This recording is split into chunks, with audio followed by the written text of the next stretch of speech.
नमस्कार। Law of attraction and युग निर्माण परिवार में आप सभी का स्वागत है।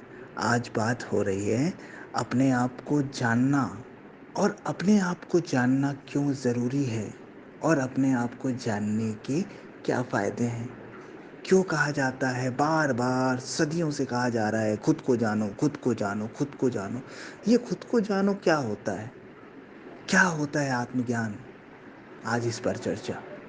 देखिए, जब आपका जन्म हुआ, आप इस दुनिया में आए, तो आपको एक नाम दे दिया गया, आपको एक संबोधन दे दिया गया। वो इस दुनिया ने दिया है, वो आपकी पहचान नहीं है। वो एक टैग लगा दिया गया है आप पे, जो कि आपके लिए एक बता दिया गया है, जैसे एक लेबल लगा दिया गया है कि आप ये हैं। भैया आप राम हो, आप श्याम हो, आप नेहा हो, आप ये हो, आप वो हो। ये नाम दुनिया ने दिया है। किसने दिया है? जिसने स्वयं को भी नहीं जाना, उसने आपको एक नाम दिया है। आप ये कुछ भी नहीं हैं। आप जो हैं, वो सिर्फ़ आप जान सकते हैं, कोई और नहीं जान सकता। इसलिए स्वयं की खोज को, स्वयं के जानने को आत्मज्ञान कहा गया है।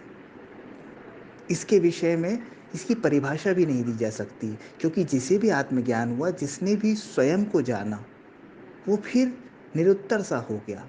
वो फिर समझा नहीं पाया, वो बता नहीं पाया।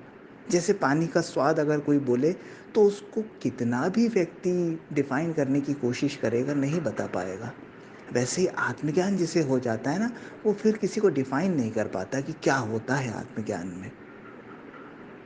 लेकिन आत्मज्ञान इस दुनिया में अगर कोई एक चीज़ आप बोलेंगे कि ज़रूरी है मनुष्य के लिए, तो वो है आत्मज्ञान।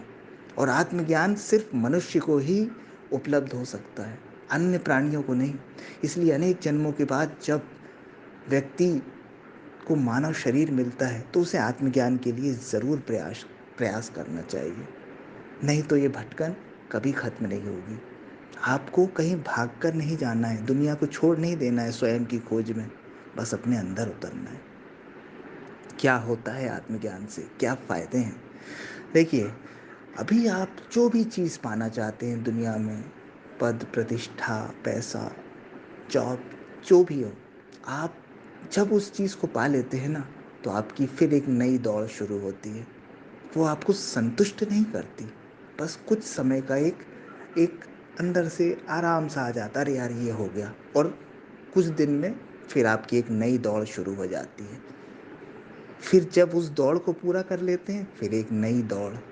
इसी को बोला जाता है अशांति या संतुष्ट ना होना। आप ज़िंदगी भर कमाते रहें, आप देखिए किसी बड़े से बड़े आदमी को ज़िंदगी भर भी कमाता जाता है, लेकिन अंत में भी वो सुखी नहीं है।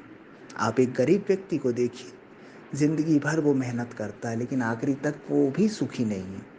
तो सुख का आधार क्या है? सुख का आधार है आत्मज्ञान।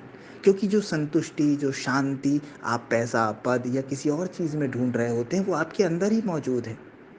आप अपने केंद्र पर मौजूद नहीं हैं, आप अपने आप को नहीं जान पाए हैं, इसलिए आप कुछ भी पा लें, आप कभी, कभी, कभी शांत, सफल, संतुष्ट नहीं होंगे।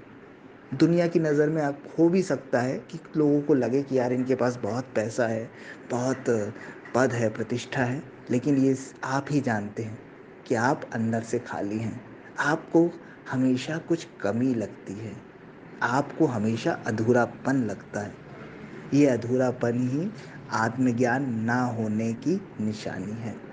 और जो स्वयं को जान लेता है, जो आत्मज्ञान को अर्जित कर लेता है, उसके लिए फिर हर जगह ही स्वर्ग है, हर जगह ही खुशियाँ हैं, हर जगह ही जो वो चाहता है एक परम आनंद है, जिसके लिए शब्द नहीं है, जिसको शब्दों से डिफ़ाइन नहीं किया जा सकता, उस अनुभूति को प्राप्त कर लेता है।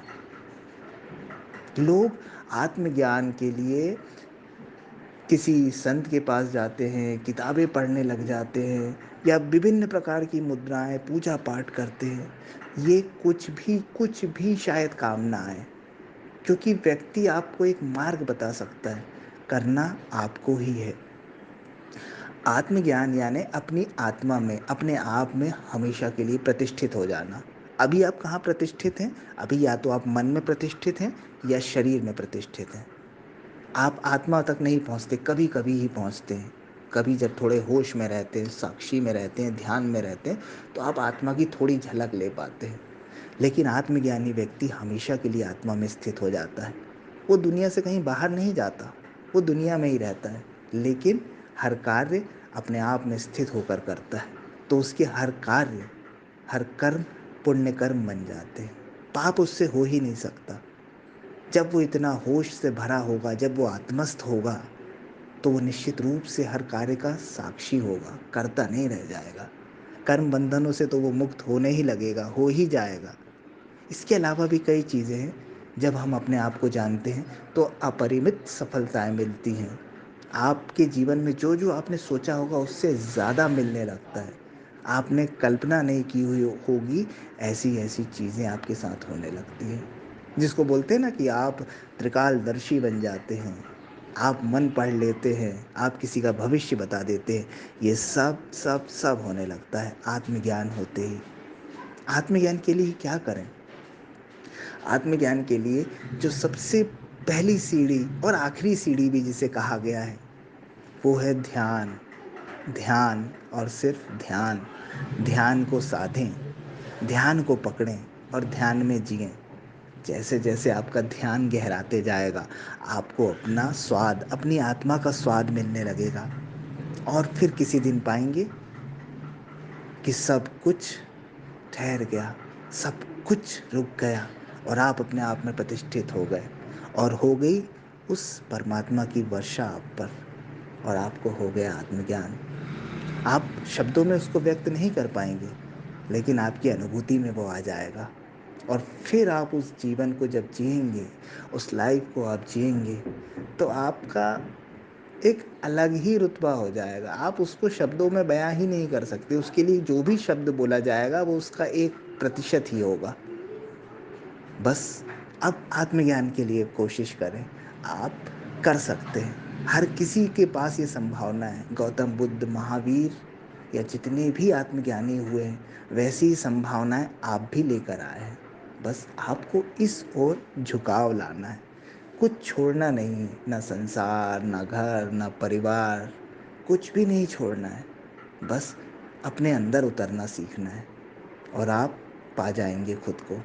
आप पा जाएँगे उसे, जिसे पाने के बाद कुछ भी पाना फिर शेष नहीं रहता। Thank you.